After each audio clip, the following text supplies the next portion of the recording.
les 50, simplement congolais.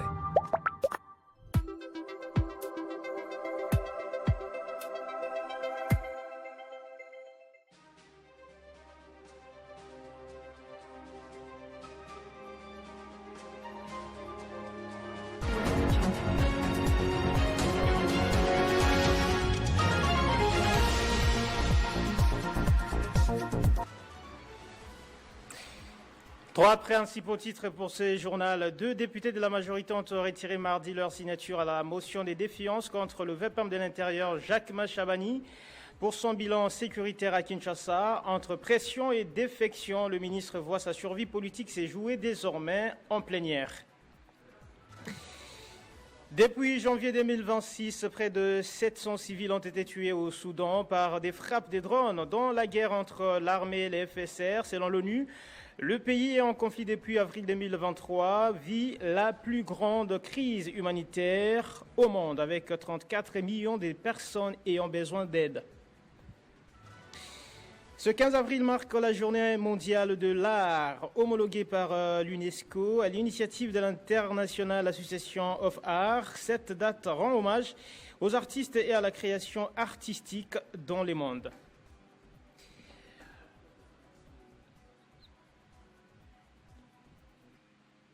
C'est l'heure du journal sur Télé 50. Bienvenue à toutes et à tous. Comme annoncé au sommaire, la motion des défiances visant les VPAM de l'Intérieur Jacques Machabani se fragilise. Elle a perdu hier mardi 2 signatures issues de la majorité. Cette motion avait été déposée le 13 avril pour dénoncer son bilan sécuritaire à Kinshasa. Entre pression et défection, le sort du ministre d'État Chabani se jouera désormais en plénière. Nathan Diamoité nous en dit plus. Peu après avoir été soumise au bureau de l'Assemblée nationale, la motion des défiances visant à destituer le vice-premier ministre en charge de l'Intérieur et de la Sécurité Jacques Machabani perd son élan.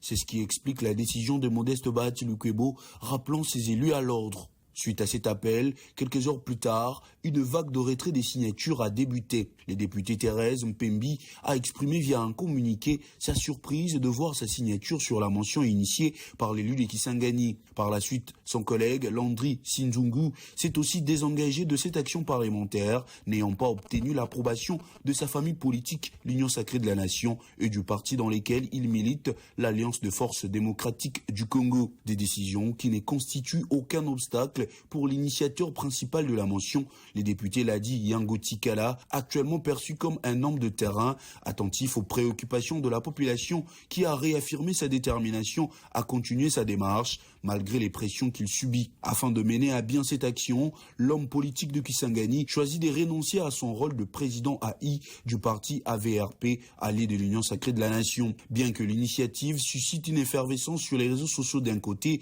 et génère un émoi au sein du Parlement de l'autre, beaucoup se laissent emporter par l'enthousiasme de la victoire, croyant fermement que la motion de défiance mènera sans aucun doute à la chute du vice-premier ministre de l'Intérieur. Cependant, l'influence de Jacques Machabani au sein de la famille politique de Félix Tshisekedi rend peu probable sa chute aussi aisément. Avec une détermination rafraîchie, il devra élaborer ses stratégies de défense, équipées des preuves et des raisonnements robustes liés à son travail pour mettre fin à l'insécurité du pays. L'évolution des événements promet d'être captivante, car la politique est souvent pleine de rebondissements et le patron de la territoriale de la RDC n'a pas encore dit son dernier mot. Les jeux sont alors loin d'être terminés et la véritable compétition vient tout juste de commencer. En République démocratique du Congo, le gouvernement passe à la vitesse supérieure dans sa stratégie d'investissement. Le ministre des Finances, Doudou Famba Likunde Libota, a présenté 7 projets prioritaires qui seront financés grâce aux fonds mobilisés via les rebonds, infrastructures routières, énergie, transport aérien et formation professionnelle. Ces investissements visent à moderniser le pays et à améliorer les conditions de vie des populations. Détail avec Jean-David Kilolo. Le ministre des Finances, Doudou Famba Likunde Libota, a dévoilé une liste de 7 projets prioritaires qui seront financés grâce aux fonds mobilisés via l'émission d'Enerobond, estimés à près d'1 milliard de dollars. Ces investissements s'inscrivent dans une stratégie globale visant à renforcer les infrastructures, améliorer l'accès à l'énergie et soutenir la formation professionnelle à travers le pays. Parmi les projets phares figure la construction d'un nouveau terminal aéroportuaire d'une superficie de 49 000 km² avec une capacité d'accueil de 5 millions de passagers par an. Cette infrastructure ambitionne de moderniser le transport aérien et d'accompagner la croissance du trafic en République démocratique du Congo. Dans les secteurs routiers, le gouvernement prévoit la réhabilitation et la modernisation de la route nationale numéro 4 sur un linéaire de 750 km reliant Kisangani à Beni. Ce projet est présenté comme un levier majeur pour la connectivité territoriale et le désenclavement des zones rurales de l'Est du pays. À Kinshasa, capitale en pleine expansion, les autorités annoncent la réhabilitation de 300 km des voiries urbaines, ainsi que la construction d'une rocade de 31 km comprenant des échangeurs et des ponts, afin de fluidifier la circulation et réduire les embouteillages. Sur le plan énergétique, un accent particulier est mis sur les développements d'un réseau de transport d'électricité de 330 kV destiné à relier la Zambie et la ceinture du cuivre congolaise. Ce projet vise à sécuriser l'approvisionnement énergétique des zones minières stratégiques. En parallèle, la construction d'une centrale hydroélectrique de 64 MW est prévue dans le Kasaï central, accompagné des réseaux de distribution pour améliorer l'accès à l'électricité dans cette région.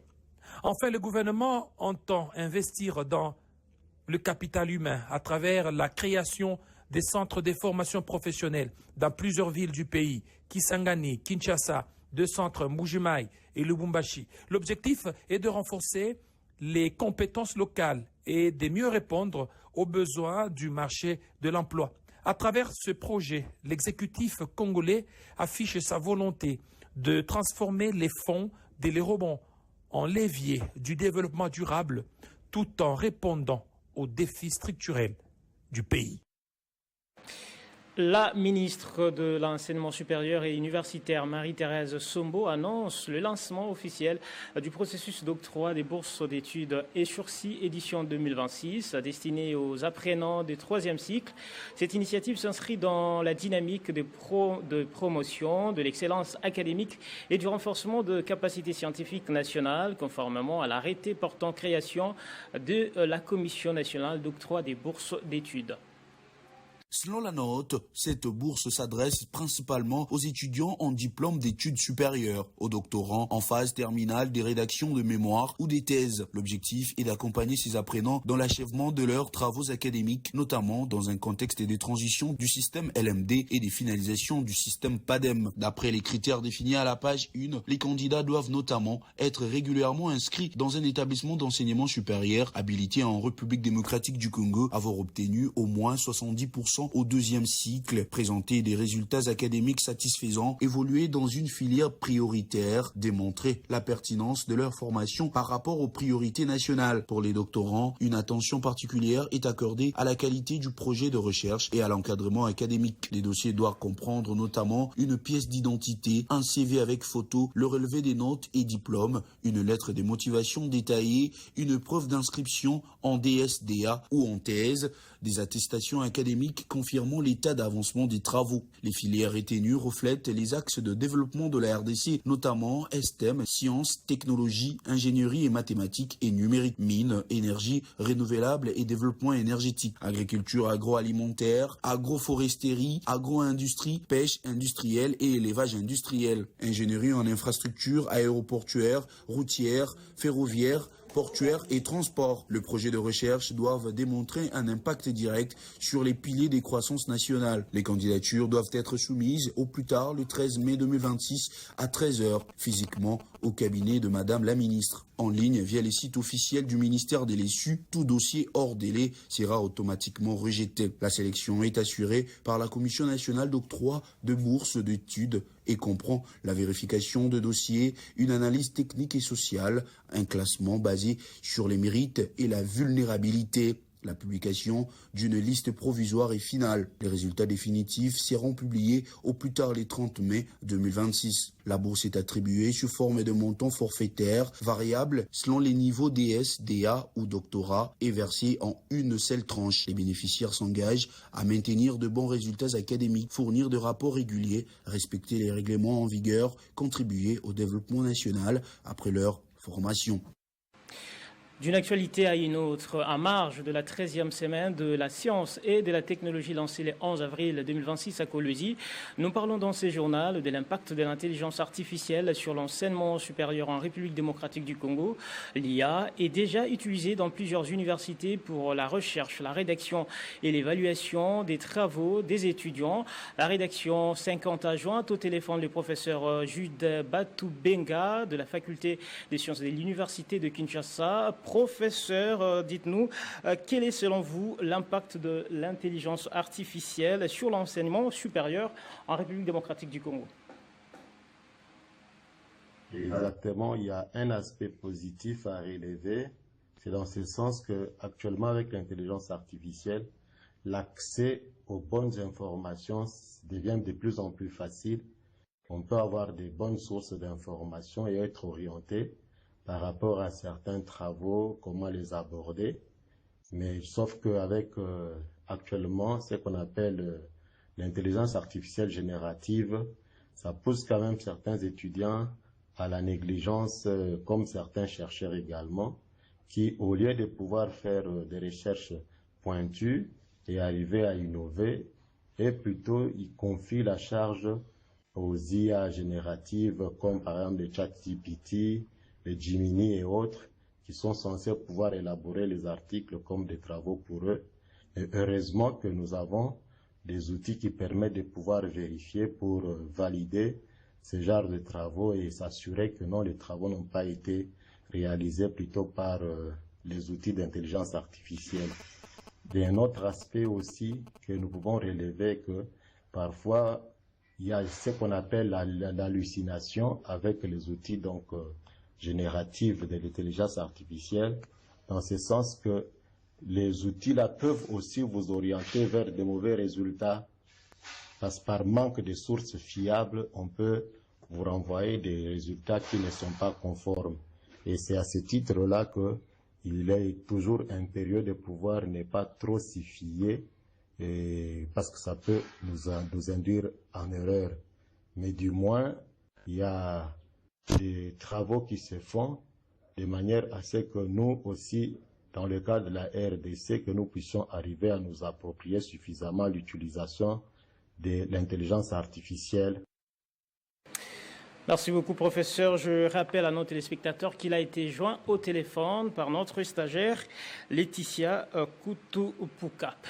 En dehors de nos frontières, l'ONU tire la sonnette d'alarme sur l'usage de drones au Soudan. Près de 700 civils ont péri entre janvier et avril 2026 dans des frappes menées dans le cadre du conflit qui oppose l'armée régulière aux forces des soutiens rapides FSR. Ce bilan s'ajoute à une crise humanitaire jugée la plus grave au monde, déchirée par la guerre depuis avril 2023. Les Soudans comptent aujourd'hui 34 millions de personnes dépendantes de l'aide humanitaire, soit plus de 2/3 de sa population. Ces attaques attribuées aux deux camps en conflit, l'armée régulière et les paramilitaires des forces de soutien rapide, touchent particulièrement les régions du Darfour et du Kordofan, où les combats restent intenses. L'ONU alerte également sur l'impact dramatique de ces violences sur les populations civiles. Près de 700 civils ont été tués depuis janvier 2026, notamment des enfants, fortement exposés à ces frappes qui visent parfois des marchés, des habitations ou des infrastructures essentielles. Après 3 ans de guerre, les pays font face à ce que les Nations Unies qualifient des pires crises humanitaires au monde, avec des millions de déplacés et une insécurité alimentaire massive. Face à cette escalade, la communauté internationale est appelée à intensifier ses efforts en faveur d'un cessez-le-feu et d'une aide humanitaire urgente. L'Organisation des Nations Unies interpelle une nouvelle fois les acteurs internationaux, regrettant les peu d'attention accordée à ces drames qui continuent de s'aggraver. À l'origine de cette crise, une rivalité entre deux figures militaires autrefois soit partenaire dans la gestion du pouvoir. D'un côté, les forces armées nationales sous l'autorité du général Abdel Fattah al-Burhan, de l'autre, les troupes paramilitaires dirigées par les généraux Mohamed Hamdan Dagalo. Si cette actualité refait surface, c'est également en raison d'initiatives diplomatiques en cours. Une rencontre internationale se tient à Berlin, en Allemagne, réunissant partenaires internationaux et bailleurs des fonds afin de mobiliser davantage des ressources et de tenter de relancer les dialogues entre les deux parties. Toutefois, les financements restent très en deçà des besoins exprimés pour l'année en cours. La journée mondiale de l'art est célébrée chaque 15 avril, date de naissance de Léonard de Vinci, pour promouvoir le développement, la diffusion et la jouissance de l'art et renforcer les liens entre les créations artistiques et la société et en même temps sensibiliser à la diversité des expressions en Afrique en général et plus particulièrement en République démocratique du Congo. L'art reflète toute une culture, le mode de transmission des valeurs, des communautés, les richesses et les particularités de la nation. Célébrer l'art, c'est la découverte de la créativité et un moment de partage des expériences et des informations sur des thèmes spécifiques. Le monde s'arrête chaque année en date du 15 avril pour repenser aux auteurs, inspirateurs du beau visible, des sonorités agréables à l'oreille et des expositions qui nous représentent. La coutume est respecter ces jours en 2026, mettre en lumière la créativité comme pilier de l'humanité, l'éducation artistique et la diversité culturelle, diversifiant en plusieurs catégories, dont la musique, le cinéma, la peinture, la sculpture et la danse, pour ne citer que celle-ci. L'art est né avec l'humanité elle-même. En Afrique, par exemple, l'art occupe une place essentielle dans la vie des sociétés. Bien plus qu'un simple divertissement, l'art est lié aux traditions, aux rites et à la spiritualité. Les masques, les sculptures et les peintures servent à honorer les ancêtres, à célébrer des événements importants ou à transmettre des valeurs. Chaque œuvre d'art a une signification profonde, souvent comprise uniquement par les membres de la communauté. La République démocratique du Congo, pays au potentiel artistique énorme, aux œuvres d'art répandues à travers le monde, à l'instar de la rumba en musique par exemple, reconnue comme patrimoine culturel immatériel de l'UNESCO, ainsi que les expositions de tout genre qui s'organisent régulièrement et toute histoire de la nation finit d'être relatée artistiquement, d'où l'importance de l'art dans la vie des Congolais. Voilà qui nous conduit au rappel des principaux titres avant la chronique revue de presse. 2 députés de la majorité ont retiré mardi leur signature à la motion de défiance contre le VPAM de l'Intérieur Jacques Chabani pour son bilan sécuritaire à Kinshasa.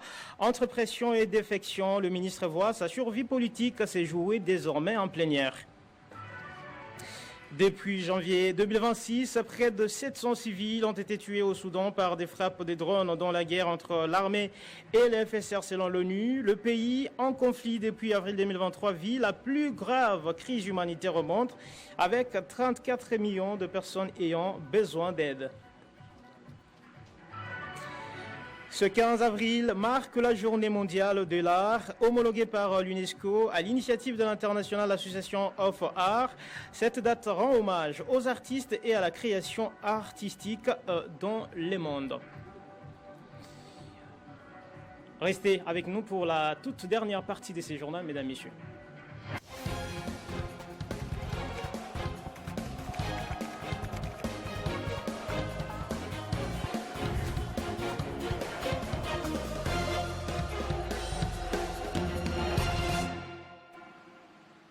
Cette partie est signée Nathan Diamouete comme tous les mercredis. Bonjour mon binôme et bienvenue.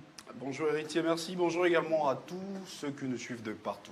Des Congolais fuient la faim et la guerre. Les demandes d'asile explosent en Belgique. Exactement, héritier Tombois, on ouvre cette revue de presse avec le journal Congo Nouveau qui titre juste à ma gauche des Congolais fuient la faim et la guerre. Sous Tshisekedi, les demandes d'asile explosent en Belgique. D'après ce quotidien, les demandes d'asile en Belgique connaissent une forte augmentation sous les règnes de Félix Tshisekedi, président de la République.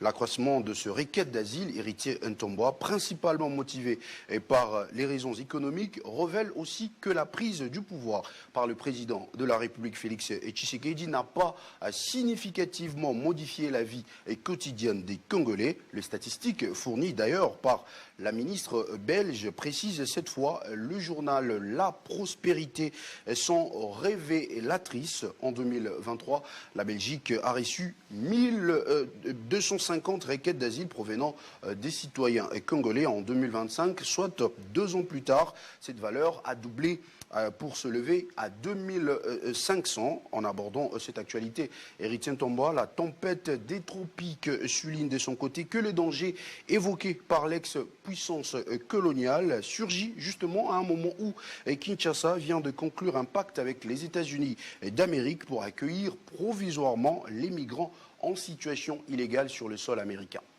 Deuxième et dernier sujet, retour de la République démocratique du Congo sur le marché international avec l'émission des rebonds de 1,25 milliard de dollars. Exactement, Héritier Ntombwa, ce mardi 14 avril 2026 à Kinshasa, bon nombre de publications, c'est-à-dire de journaux, mettent l'accent sur l'avancée financière sans précédent de la République démocratique du Congo sur le marché mondial, ainsi que sur les progrès diplomatiques significatifs au sein de l'Assemblée nationale. Et en Suisse, le journal Le Potentiel applaudit d'ailleurs l'émission de rebond de 1,25 milliard de dollars américains par la RDC. Le tabloïd met l'accent sur le fait que malgré ces 1,25 milliard de dollars, Kinshasa revendique maintenant une crédibilité retrouvée sur le marché financier. Et pour clore ce tour d'horizon, Héritier Ntombwa Info 27 évoque d'ailleurs un triomphe crucial d'après ce journal. La demande a quadruplé l'offre, témoignant que la République démocratique du Congo a regagné sa réputation auprès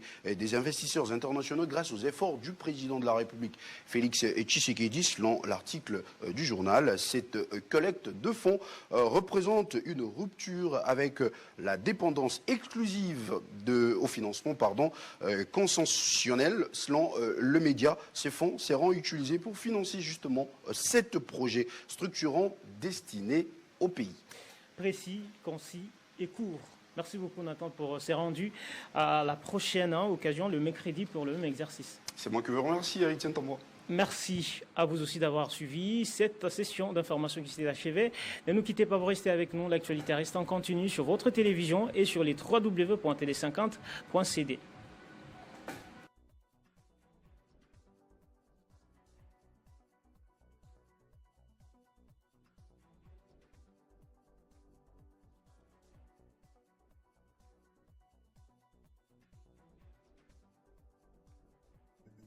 Retrouvez toute l'actualité en continu sur www.tele50.cd.